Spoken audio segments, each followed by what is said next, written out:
hiša ni navadna hiša, res ni hiša kar tako. Dober dan, moje ime je Lara in v hišo eksperimentov me je zaneslo davnega leta 2013, kjer sem kot študentka, demonstratorka, preživljala svoje vikende, popoldneve in občasno tudi ure, ko bi morala biti na predavanjih. Študentka več nisem, saj sem že nekaj let psihologinja, trenutno delam v zdravstvenem domu v Ljubljani v razvojni ambulanti, kjer otrokom in njihovim družinam pomagam pri izzivih najzgodnejšega obdobja življenja. Kako mi je hiša pomagala pri tem, kar počnem? Najprej mi je dala ogromno poguma. Pogovarjati se z ljudmi o stvareh, o katerih veš veliko, še zdaleč pa ne vsega, je lahko strašljiva reč. Naučila me je tudi reči ne vem, če me spomin ne vara, tega pred delom v hiši nisem veliko uporabljala.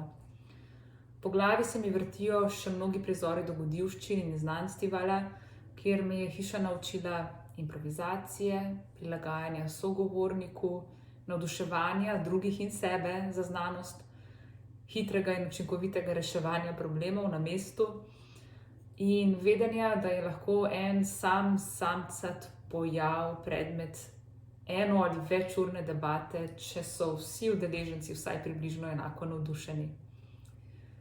Tako kot še vedno ne znam pojasniti znanosti za tistim eksperimentom v hiši, kjer so različne žarnice potopljene v vodo, na kleti je na koncu prostora, poglejte si ga, ko bo hiša spet odprta.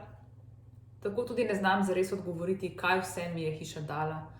Menim, da so te izkušnje, tako kot znanost, tako močno vpletene v vsak dan in v to, kar mene dela mene, da bi podrobna analiza zahtevala vsaj doktorat. Tako bom zaključila preprosteje. Hiša eksperimentov, hvala za vse in vse najboljše. Hiša ni navadna hiša, res ni hiša kar tako. Hiša je eksperimentov.